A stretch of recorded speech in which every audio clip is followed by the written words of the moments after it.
Hello and welcome to the instalment of the Wyfutbol podcast with me, Michael Dryden and Etches Adogru. Today we ask the controversial question of whether you can support two football clubs. Before we start, please follow us on Twitter at Wyfutbol_ and subscribe with us on Apple Podcasts, Spotify, Acast, and YouTube. Etches, good afternoon. How you doing? Yeah, I'm good, thanks. Can't really complain too much. Had a really good bank holiday weekend. Been really enjoyable. Done lots of great things. Haven't really checked into the football at all, which is good. Don't know what the scores are saying, so probably not going to bother looking. Probably not going to bother looking this week. I'll just leave that for a few weeks time. But how are you doing? Yeah, I don't think Arsenal played this weekend, did they? So yeah, I wasn't Nah, bothered, mate. Yeah. no, we're not playing again till January, I think. I think that's when they're next playing their next game. So yeah, have a Oh have a god. few months off, then return. Yeah, it wasn't. Yeah, we'll just leave that one there. We're not going into it. Yeah, Arsenal didn't play. It's a bit weird one, but Arsenal aside, this episode is also inspired by a bit of rage on your part, isn't it, Etches? So Yeah, so basically, could be could be an aggressive podcast. it could well be, and there's been a few of those as well. Just early warning for anyone listening. Yeah, so I'm part of a fantasy football group chat where I got invited in. It's high stakes. I'm not doing very well this year. Wish we had some violins to play in the background, but hopefully I'll turn it round as the weeks come. But basically, no matter where you go, I could go to church today and Arsenal would still be getting shots at from someone in the congregation. Do you know what I mean? Like no matter where you go, they're just receiving, like, they're getting peppered shots constantly. And in that chat, obviously there are a few Arsenal fans who are getting a lot of heat. I've asked a few people who I know well to give me the background of who supports who, so I can try and get my own back. Which, the way Arsenal are playing, probably won't happen till 2023. But yeah, there are a lot of people in the chat, it seems, that support two sides, and it's quite a common phenomenon I've seen recently. I watched Arsenal Brentford in the pub with a few friends, and there was a guy who came across to speak to my Brentford friend who is still alive, and he basically said to him, "Oh, I'm a Tottenham fan, but Brentford are my second team." And, like, obviously there's this, like, admiration between them two, because they're like, oh yeah, like, oh, it's so good that they're doing well. And you see that Yeah. quite commonly, especially with London sides, actually, because there's so many in such densely populated areas where, Mm. oh, I support X, but I've been following Y. Normally when Y make it to the Premier League, QPR is a good example of that. QPR is a good example of that. My auntie lives outside the station, and when they're in the Prem, you used to get so many fans chanting about them. And it's kind of looking into, like, what actually is a fan, like, what is the definition of it? Like, can you support two sides? Is that then glory hunting? Can you Mm. follow just players themselves, which people tend to do? So yeah, that's kind of what I wanted to do the episode on. Yeah, so and there's a lot of variables. So which makes it more of a rational argument than perhaps we've alluded to, or what people might think, because people think, oh, the first reaction for anyone who likes football, who's like really into football, to anyone who supports two clubs is straight away be like, nah, that's not on. But actually, there are some rational arguments in theory, like there's a lot of variables who your parents support, where you live, who your friends support, when you're growing up, availability of tickets, cost of tickets. Yeah, Like, you're an Arsenal fan, for you to have a season ticket and to go to every away game is probably not possible currently, because you have to be on a waiting list for the season ticket, and also the away tickets like gold dust. mm. And then if you do, it'll probably in total the season ticket plus the away tickets, you're probably going to be like 2 grand down. Yeah, So there no, are a lot of variables. no, you're not wrong at all. And also, if you are an Arsenal season ticket holder, the one thing that they have in common is they're all addicted to pain, because I don't know why you're paying to a Mm, season ticket. You're addicted to pain. That's what you'd be diagnosed with. You love pain if you want to actually go and watch Arsenal week in, week out. But obviously Jesus, yeah. that is part of supporting a club.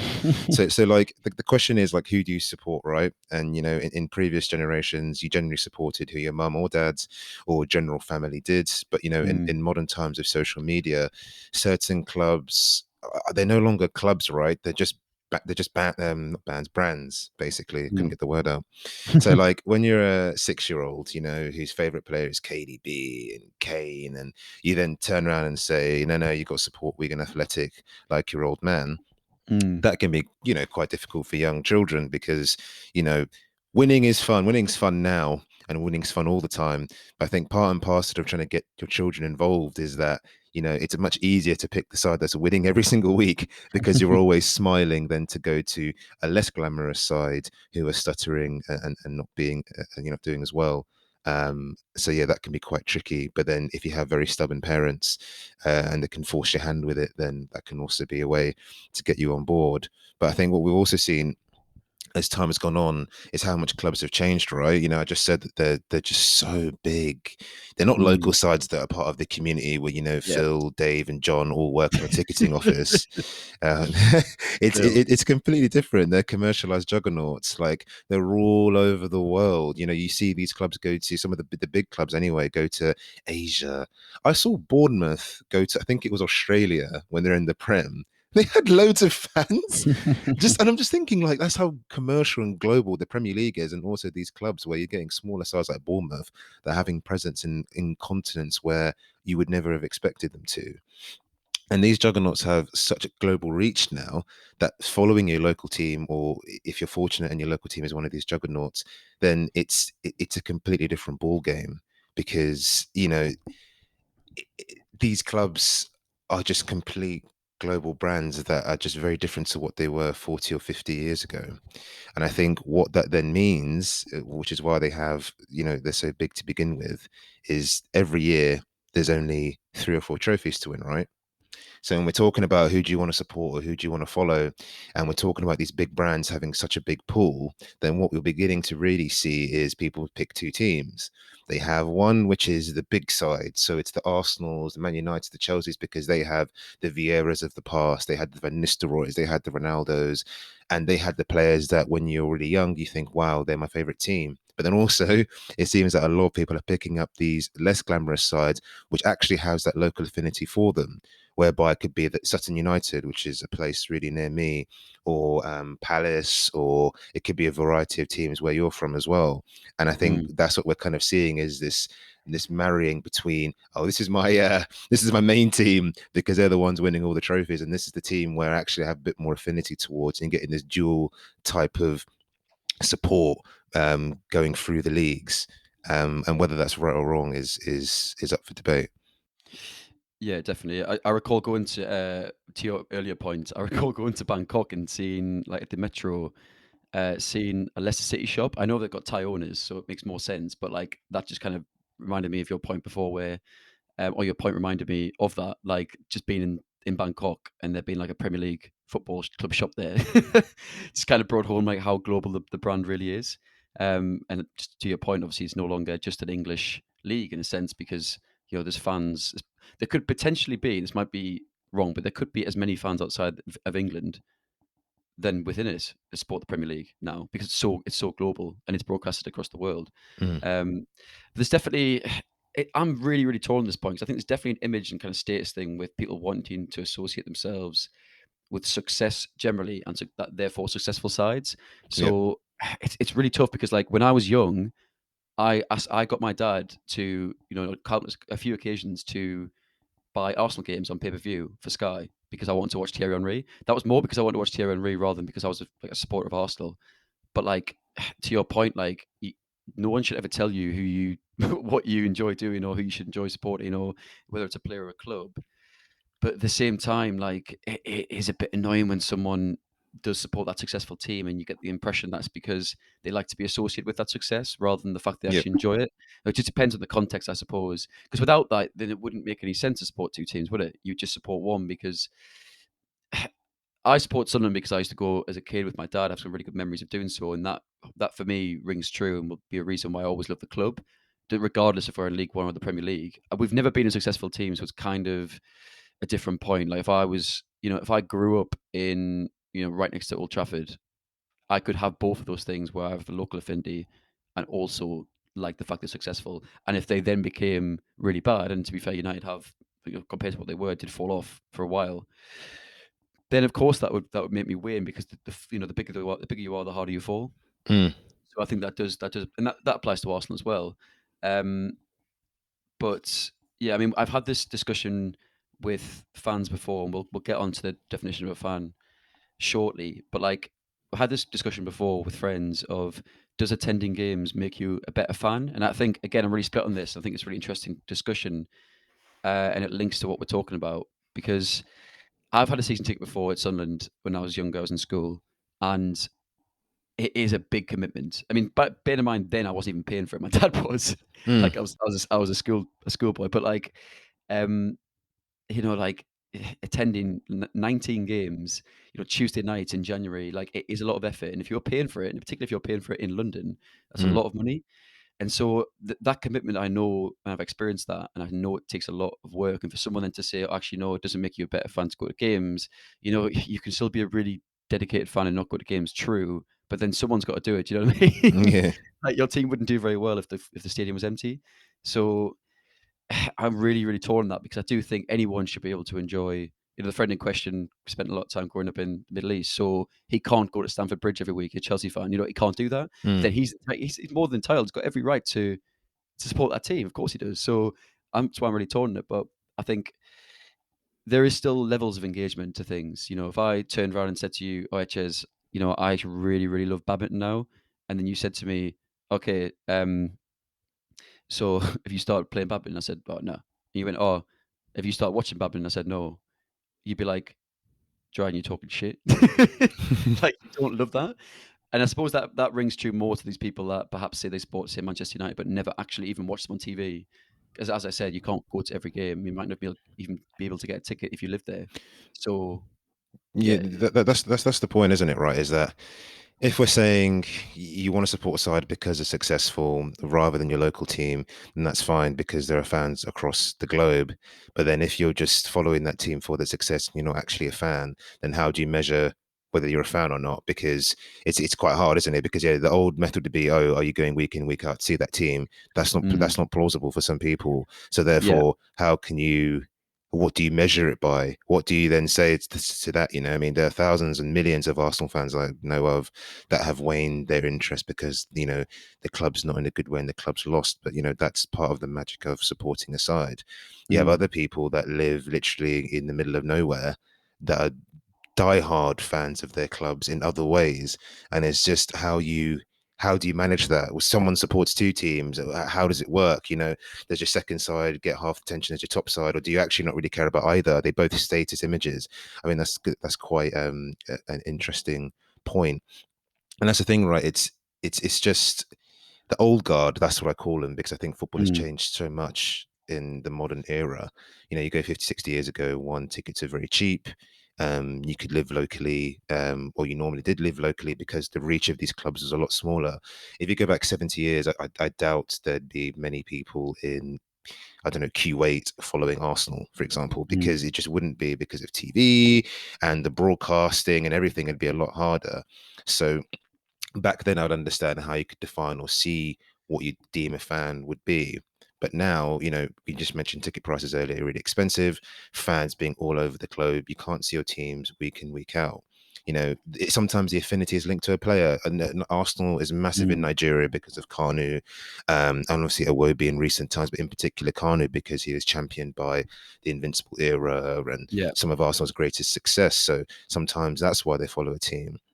I think that the argument specifically for two sides is a murky one because you get that label of being a plastic or a glory supporter banded around because I always think it's a tricky one because you get all your boxes ticked, right? You have the local affinity towards that club that you may share a bond with other friends or family, and often you're then supplemented by the success or the image, as we mentioned before, of a top side. But then for some people, it's very conflicting. It could be because they've lived in a certain place or because you know they're I think it's hard for us because we're very to the left, and to the left I'd say is one team and one team only.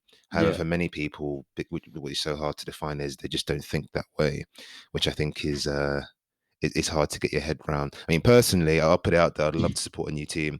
Um, I wouldn't mind if someone just said, "Ed, you know what? If you click your fingers now, you can support another team. I'll pick someone else." I'll probably, I'll pick City 20 years ago, and then just wait for all the good stuff to happen. But obviously you can't actually do that. So I guess I'm stuck with Arsenal for the time being. Yeah, I mean, to your point, I'm moving to Wimbledon next weekend, and I intend to go to some AFC Wimbledon games. A, because I know the tickets will be, well, I'll be able to get pull of a ticket. It won't be too expensive, and also I'm a Sunderland fan that lives in London, so as much as I would try and get to every away game in this region and go home fairly regularly to go to games, it's not, I can't always go. And so Mm. it's just about watching, if you love the sport, which people do, like they should be allowed to go and watch regular football. I would never say, I would never say, and I'm yet to go to a game there, but like I would never say I'm a Wimbledon fan, but like I'm going to the games because I enjoy watching football. I Yeah. also want to watch them against Pompey because I hate Portsmouth with a passion. For anyone who's listening is a Pompey fan, sorry about that, but I do. Uh, um, but no, on a serious note, you should, if you enjoy the sport, and it's particularly the lower levels as well. Like you get a lot of people that go to like non-league games. So I always had a beef about this back home that Gateshead, which is very very close to Newcastle, they always used to provide discounts for Newcastle United season ticket holders to go to their games. So you'd have people that would go to Gateshead games, say when Newcastle were playing away and they weren't going to it, they would say go watch Gateshead games, which were like they're in non-league. At the time they were probably in League Two, but now non-league. Hmm. Um, and I always had a grievance about this because I remember seeing like an article where like the chairman said, well, more Sunderland fans should start going, like support their non-league teams. They wanted to get more people through the gates. But they didn't provide that discount for season ticket holders. It was probably like 10%. It made probably no difference to the Yeah. price really. But I did think that, well, why are you offering that discount for them? It's a bit of a side point, but I can see why, as a Newcastle United season ticket holder, you would go to Gateshead games as well. It's also Yeah. just a Yeah. different style of football as well. Mm. Like, it is just like it's completely different. Like, even Sunderland being in League One, like it is actually quite interesting. Sometimes going to like, I went to Gillingham away last couple of seasons down at Priestfield Road. It's like completely different, man. Like you going to watch Arsenal against Brentford away, even though they've just came to the Premier League. It's so different to like watching Sunderland versus Gillingham, or going to like a League Two game, or going to like a non-league game. It's so different, and so it is like a different environment. So I get why people like to do both as well, which I think is a point to this as well. Yeah. No, I get your point. It's just very hard to define what it really is to have two teams to actually follow, and how far does just support go for those two sides. Is it like what you mentioned with Gateshead, or is it more Gateshead, yeah. Gateshead, or sorry, or is it more Mm. like you know that guy, the so-called Brentford slash Tottenham fan? Yeah, yeah, we won't get into because I absolutely hated that guy, so I wanted to throw him through a window. But yeah, no. So I think also we're beginning to see in modern times as well as um, people that support players, not clubs, which I think is an interesting one. We discussed Yeah. how commercialized these clubs are and how massive the brands are themselves, but the players themselves are brands. Messi is everywhere. So is Mm. Ronaldo, so is Mbappe, so is Haaland. They're in the games, they're on Twitter, they're on Insta, they're on YouTube. There's thousands of fan pages for each of them on all of those forms of Mm. social media. And what that's driven is for many fans to follow, players rather than teams. You see all those accounts of did not happen accounts where it'll be like, lol, reporter asked Haaland what he thought about Arsenal and he said, who are they? Or it's like Jack Grealish after a game, like made a really funny comment about something, and these go viral, thousands and thousands and thousands of retweets. And that's what we're beginning to see, with the power of the modern internet, is that these footballers themselves are brands, and people think, I don't really like Arsenal, I don't like City, I don't like Chelsea or Real Madrid, but what I do like is Ronaldo. If Mm. Ronaldo is there, then they're my team. If Messi's there, then they're my team. We talk about the paywalls and the issues around that for watching these players play. YouTube highlight reels is massive to see a lot of Mm. these players, or to look at a particular player that you want to see. And because obviously Insta, YouTube, and Twitter are free as apps, and obviously the internet isn't directly free for obviously paying for a provider, then that allows fans to push on and be more selective in who they decide to follow. It's like, oh, Dortmund lost Sancho, I think I'm going to follow United now. And that is very, very different to the traditional fan because he grew up in completely different time periods. Yeah, definitely. I mean, social media has been a massive factor for that, I think, because as you said, like what I find funny is so many players like have their own like logos and that as well. But it Mm. just like brings home the fact that they are brands. Like Marcus Rashford's got his own logo, and if you go on Twitter, you search for Marcus Rashford, his profile picture is like that MR logo, Yeah, and because yeah, they are brands. And like this morning, for example, I googled PSG. I think it's PSG versus Rems. yeah. Hmm. I have never ever Googled, even though PSG have got Mbappe and Neymar, I've never ever Googled a PSG game, like a PSG Liga 1 game before. But because Messi plays there, I Googled it 'cause I wanted to see his debut. And I'll probably continue to do so because I'm a fan of Messi, and that's the thing. Like, people are fans of individuals. Like I said earlier, like, I used to get my dad to pay for Arsenal games because I wanted to watch Henry. Like, that was because of Henry. I would never have done that if it wasn't for that player. And so, yeah, it's so true. I even had an Arsenal top with Rosicky on the back actually, which so makes me sound like a fraud here because I'm saying it's just because of Henry. I literally had a Rosicky top, but he was a baller to be fair, and his goal against Sunderland was a bit mad as well. So just shout that one out. Yeah, Rosicky is an absolute complete baller. Hold tight, the guy. I think to kind of round things off, or kind of to bring it to a head, is what is a fan? Right. I think it's quite a difficult one to answer, as we've alluded to in the pod, because it's just ever changing, right? Originally, as I said, 70 years ago, it'd be the fans going week in, week out to the stadiums with the flags, the scarves, complete Arsenal Mm, families. But with globalization as well, people being all across the world, these teams being such big brands, especially adapting to the era of social media as well, it just completely changed how fans view the game. I live with someone, my flatmate, who is really, really into basketball, but he doesn't have a team. Still watches countless games, knows mm, countless players, countless interviews, because what he sees is the players as brands and the team as brands, and that's what he's really into. And I think that in part is what we're beginning to see in modern fans in a variety of ways. Either they're supporting two teams or they're following players rather than teams. And I think that definition of a fan is extremely hard to answer because it's forever changing. I think it has a variety of different types rather than the rigid traditional type that we grew up knowing when we were young kids. I think as long as ticket prices in England, in particular, anyway, is an issue, and with the interest being with the demand being so great, obviously, as you said, guys mm. can't fly in from Nigeria to go watch Arsenal every week. That I think this is only going to grow. It's only going to grow and get more selective in terms of more people supporting multiple teams, having multiple affinities, more people following players rather than actual clubs. And I think that the definition of a fan is going to constantly morph as the decades go on. To be honest, like when people ask me who I support, I say Sunderland. There's always a look of like, oh, fair, you support Sunderland because you've been through a lot, that sort of thing. But it doesn't make me more of a football fan just because I support a lesser side. Do you know what Yeah, I mean? Like if exactly. I meet someone and they say, I'm a Manchester United fan, in my head I always think for a split second because of like unconscious bias, all that sort of stuff. I'll think, hmm, is this guy just, this guy's from London, he supports United. Is this guy just a bit of a, again, as we said, chasing success? Is he Mm, really? Does he actually really watch them? Does he attend mm, games? I know. Like I work with people who are Liverpool fans, for example, who like I don't think I've even ever been to Anfield. Again, like to the point before, it's not easy to get tickets. I get that. If they live far away, they can't access the stadium as easy. Fair enough. I get all that. But I'm even just convinced some of them don't even watch them on TV. Like if you I don't know. If you love something, if you mm, claim to love something, then I just think you probably engage with it more. So that's where I think there's a bit of a gap here between the kind of almost like hyperbole that people speak around something and their levels of engagement. That's where I think there's imbalance because you're allowed to support United. You're allowed to support Chelsea, whoever you want. You can do what you want. Realistically, you don't have to do anything, but like for you to then say, this is my team. I associate myself with this team. Like I love this team. Whatever. This is part of my life, but then don't actually engage with it. For me, that's just not. There's an imbalance there, and mm, that's what's quite annoying. I think because you do get people who will say that. Also, there's also pressure as well. As like a really really final point. There is pressure because like particularly as like I think particularly as a guy like I do it as well. Well, I'll ask someone even before they've even said their opinion on football, whether they watch it or not. There's been times where I've asked people, "Oh, so who do you support?" Like assuming that they like football because obviously it's so big in this country. Particularly in certain industries as well, like at work or something. Like depending on the industry they work in or the area they live in, there might be a pressure to say that you're associated with football. If mm. you get what I mean.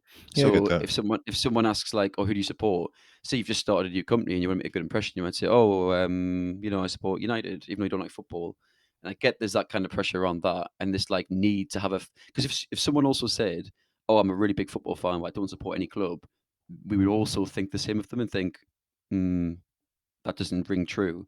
And so that's kind of conflicting to our argument because it's like, well, we're forcing them to support someone, but then then also get annoyed with them and then not supporting them enough.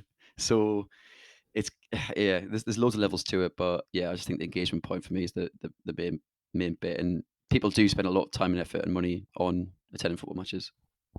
Yeah, they do, and I think that's analyzing or measuring that engagement of a fan, no matter how many teams they decide to support, or whether they support no teams at all or a specific player, is kind of how you can measure how someone is a fan. But I think, yeah, that flexibility and the different types of fans, I think, will just, and as I said earlier, will only grow and grow and grow, because I just think football is going through a phase now where it really is changing in terms of how it is with social media, how it is with the internet, and how fans are engaging too, because their reach of these clubs is only growing by the day. And I think that in time will change or turn more fans to maybe support a team in their own country. You know, Mm, you could support Arsenal and you're living in Nigeria, but you also have a local team there. So yeah, I think overall it's a confusing one.